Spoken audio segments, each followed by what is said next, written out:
Bienvenue à tous, bienvenue pour cette nouvelle vidéo. On va parler à froid du match entre l'Olympique Lyonnais et le Paris Saint-Germain. J'en ai pas parlé tout de suite pour des raisons évidentes, on s'est fait gifler, on va revenir là-dessus.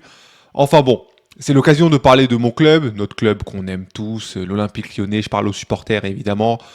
Même si ça a été une soirée très très décevante, l'objectif c'est pas juste de raconter ce qui s'est passé dans le match parce que ça a déjà été fait, le match il a eu lieu il y a 2 jours, ça a aucun intérêt, mais c'est plus de le voir par rapport à la Coupe de France. On est en finale de Coupe de France, on va affronter ce même Paris Saint-Germain dans moins d'un mois, et quand on voit le résultat, bah c'est catastrophique en fait, c'est catastrophique.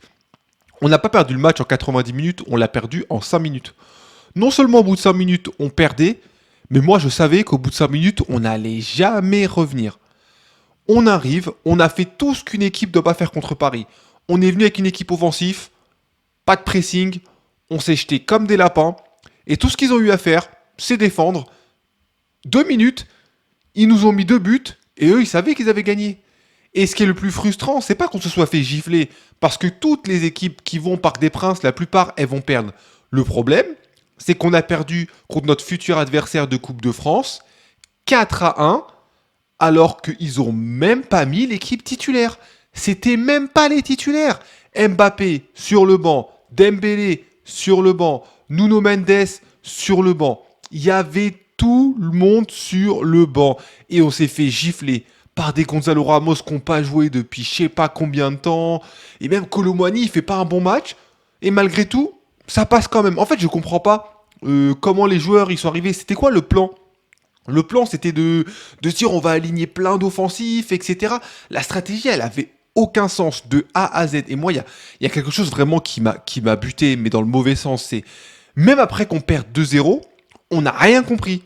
On n'a pas changé notre stratégie en se disant bon bah là maintenant on perd, faut faire évoluer la stratégie de base, bloc bas, on attend que on puisse contrer l'adversaire. Non, on a voulu faire la même chose. Mais les gars, on perd 2-0. C'est quoi l'intérêt de refaire pareil?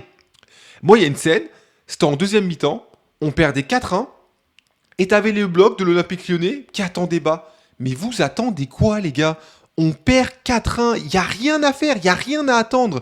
Ils sont en train de nous gifler, ils font des passes à 11, et nous, on est là, on attend, tranquillement, on se dit peut-être ils vont perdre le ballon. Ouais, ils vont perdre le ballon, on fait pas de pressing, on met un bus comme le Barça ils ont fait, et on pense que ça va passer.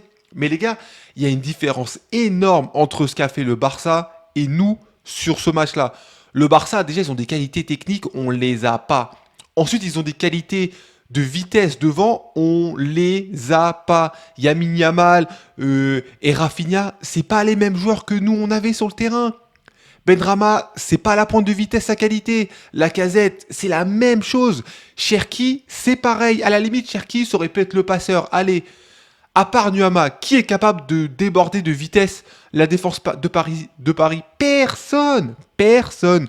Donc, la question c'est pourquoi on a maintenu ce plan de jeu bête alors qu'on était en train de se faire gifler. Je ne comprends pas. Je ne comprends pas. Et honnêtement, moi ce qui me dégoûte, c'est que là, on vient de planter les graines pour faire un super mauvais match dans un mois en finale de Coupe de France. Parce que c'est impossible que les joueurs ils arrivent en finale et qu'ils pensent pas à ce qui s'est passé il y a 2 jours. C'est impossible. Tous les joueurs vont y penser. Ils vont essayer de se convaincre, ouais, c'est rien, vous inquiétez pas, on va se mettre dans le match, cette fois-ci ce sera différent, etc. Mais la vérité, c'est que les 10 premières minutes, ils vont y penser. Ils vont penser qu'à ça.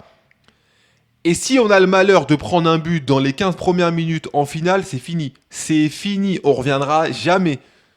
Que le PSG soit à domicile, c'est pas ça qui fait qu'on a perdu. Vraiment, c'est notre plan de jeu pour une fois. On peut dire que l'entraîneur a fait les mauvais choix. C'est pas une critique envers l'entraîneur de dire que il a fait les mauvais choix alors qu'il nous a sauvé plein de fois cette saison. Voilà, ça arrive. Mais le plan de jeu, il était pas bon. Et je trouve que même les changements, ils ont pas été adaptés. On a fait n'importe quoi de la première minute.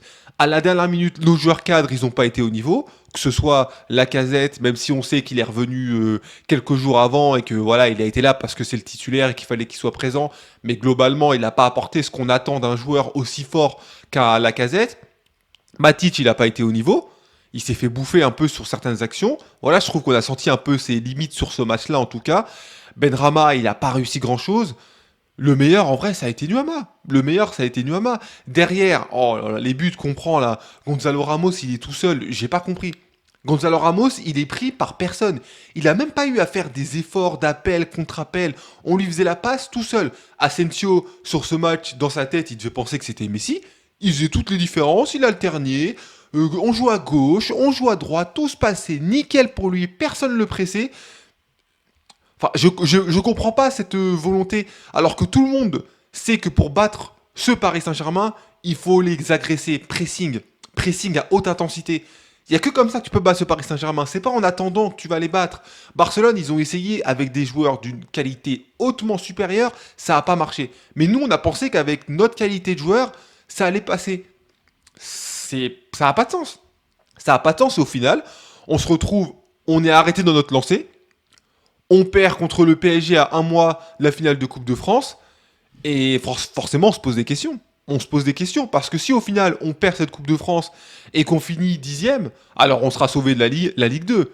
Et il faudra quand même tirer le chapeau à Pierre Sage parce qu'il n'y a pas si longtemps que ça, c'était cataclysmique. Mais malgré tout, la saison, elle sera décevante.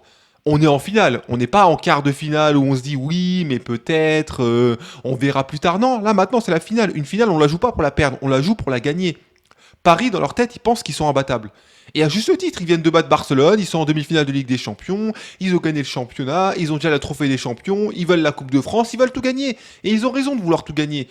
Mais nous, de notre côté, on doit faire le nécessaire dans le mental, dans notre façon de jouer pour se préparer à ce match. Il faut vraiment que la tactique, elle soit différente. En tout cas, ceux qui ont vu le match, moi franchement j'ai envie de voir votre avis. Est-ce que vous aussi vous avez senti dès le début que c'était mort ou est-ce que vous vous êtes dit ouais ça va revenir. Même quand Nuama il a marqué, moi j'y croyais pas. J'y croyais pas du tout. Nuama il a fait son match et tout mais tu sentais que il y avait trop de failles, surtout derrière. Derrière ça a été une catastrophe. Derrière c'était une catastrophe. Les centraux ils étaient pas alignés. Sur les côtés, oh Barcola, oui il faut qu'on parle de Barcola. Pas pour les raisons que vous pensez, pour critiquer Barcola, pas du tout. C'est juste pour dire que Barcola, il a fait ce qu'il voulait à Maitland Nice. Tous les gestes qu'il connaît en tant que joueur de foot, il lui a fait. Il s'est dit, ouais, je vais essayer droite, je vais essayer gauche, je vais essayer milieu, je vais essayer des roulettes. Il a tout fait, il lui a tout fait. Maitland Nice s'est fait avoir à chaque fois. Et non seulement le central qui est à côté de Maitland Nice, il n'est pas venu pour resserrer, pour l'aider, mais en plus, Maitland Nice, il se jetait à chaque fois comme un lapin. Ça a été catastrophique, hein, vraiment catastrophique. Hein.